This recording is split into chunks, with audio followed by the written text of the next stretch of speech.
Well, hello, friends. Mark Holmes here with my buddy Cowboy Joe Boo, as well as Joe Bear in the house. And as always, I want to thank you guys for watching, commenting, subscribing, and being part of the Joe Boo Sports Report. Without you guys, this literally does not work. So let's get open for business here. And let's wake up the football gods. Wake up here, guys. Wake up. Man, how's everybody doing on this hump day, man? Let me put out there thoughts and prayers for the people in the Gulf Coast right now with Sally, long toss Sally. And she's tossing a long time down there that's just dumping all this rain and stuff, man. Thoughts and prayers to you guys, man. I hope this thing hurries up and gets the hell up out of here. And everybody out on the West Coast, Oregon, Washington, California, the smoke and everything, these fires and stuff, people are going to be devastated. We as a country are going to have a lot of people that are going to need help. And this is where America has always been, forget all the other crap and stuff that we come together to try and help each other. Because people are hurting. People are truly hurting, and we need to be the difference that we're looking for. And tonight, Stuart Morrison. Stuart Morrison's going. I'm going to do a little interview with Stuart Morrison, one of you great fans and stuff out there, about some important stuff. So check that out a little bit later and stuff. I mean, the smoke is so bad. How bad is it that we're beginning to get a haze on the East Coast now from the storm, from the smoke and things?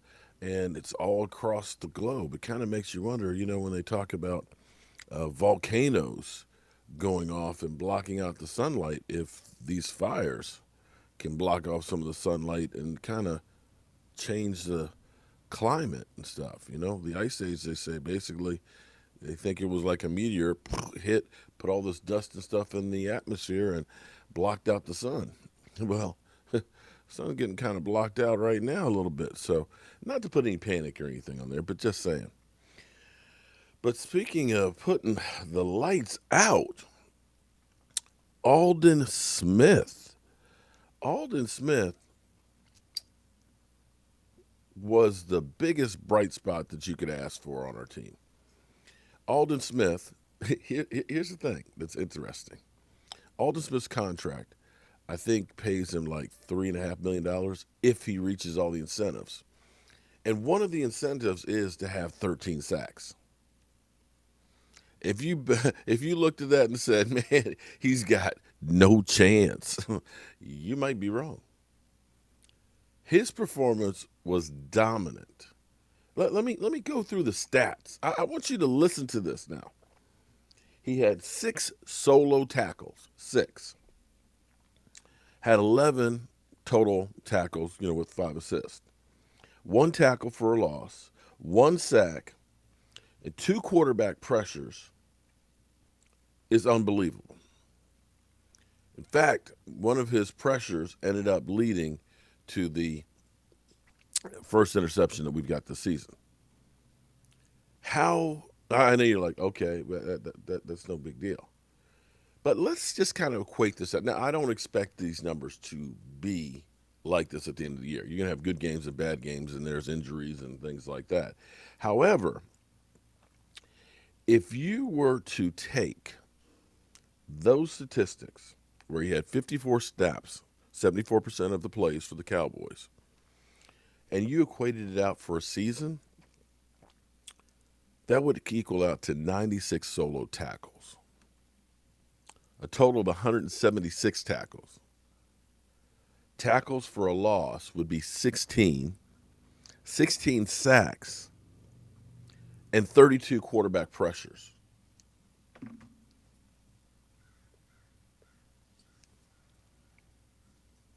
That's freaking mind blowing. That would be freaking incredible. Um, and it seems like he's picked up right where he left off.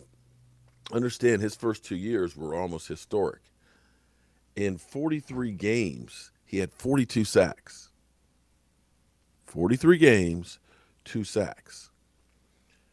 And he's literally doing exactly the same thing. He is raking havoc. And the Dallas Cowboys got him for nothing. If he can continue to play like that, that's going to make everybody else across the line. I know we didn't look great. We did not look great out there on the defensive line. But I think part of that is you've got so many different moving parts in there. You had D-Law, basically, your main guy who's starting there. You had Antoine Woods, who's, playing,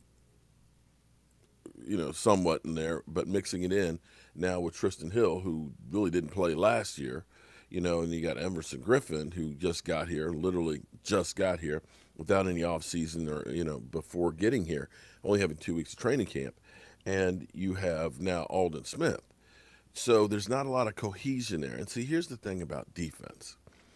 Defense is one of those things that if one person is out of position, just one person can't hold the line, then the defense isn't going to work. And make no mistake about it, Sean McVay, that little dude, he's a freaking genius. They literally dinked and dunked on us to the point where we had no chance for a rush to really do much. They never challenged the ball downfield. I don't think. I think air yards. I think 4.3 yards is what Goff had. Literally, it was all yards after catch, and that'll get better too with time. Diggs having his first game action in the NFL and stuff. He was right there. He was right there on those passes. It's just a matter of being, just an inch or two more.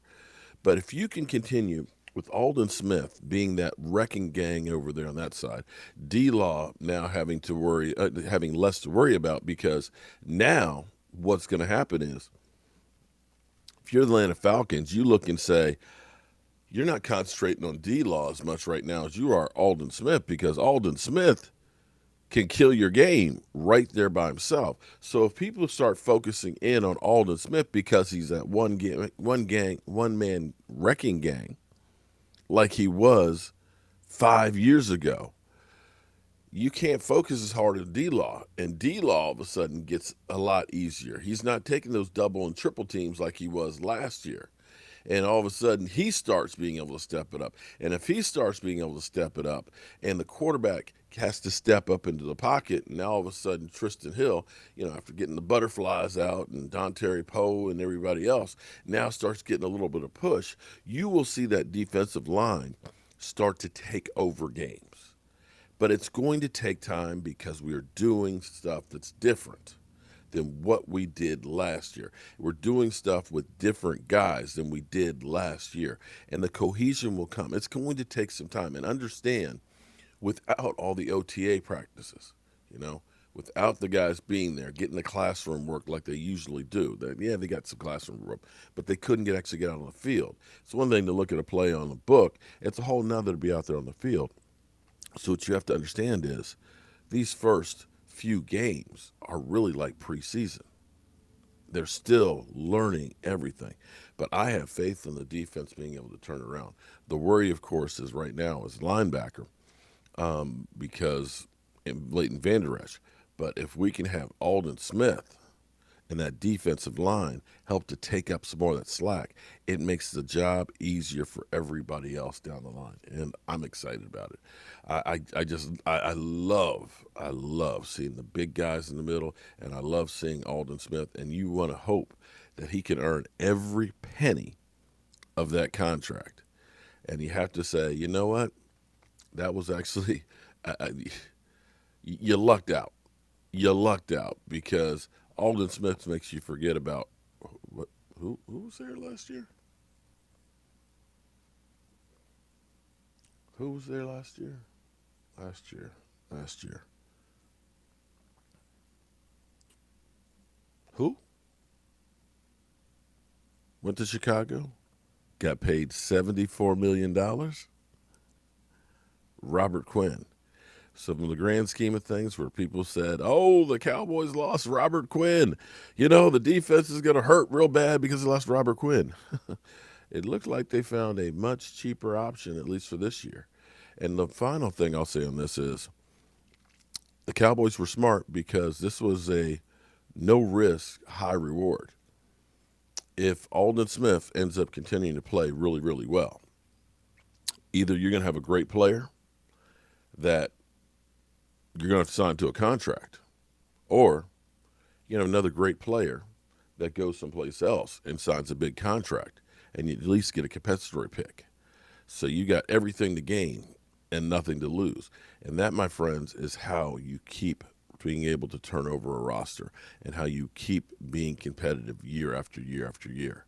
We got 4 compensatory picks this year, and that is because the Cowboys were able to let go those big name free agents and have been good at replacing them. All right, y'all. I'm Mark Holmes, and well, I got to go get some work done. Got to pay the bills because, as they always say, don't quit your day job because there's no future here for you on YouTube.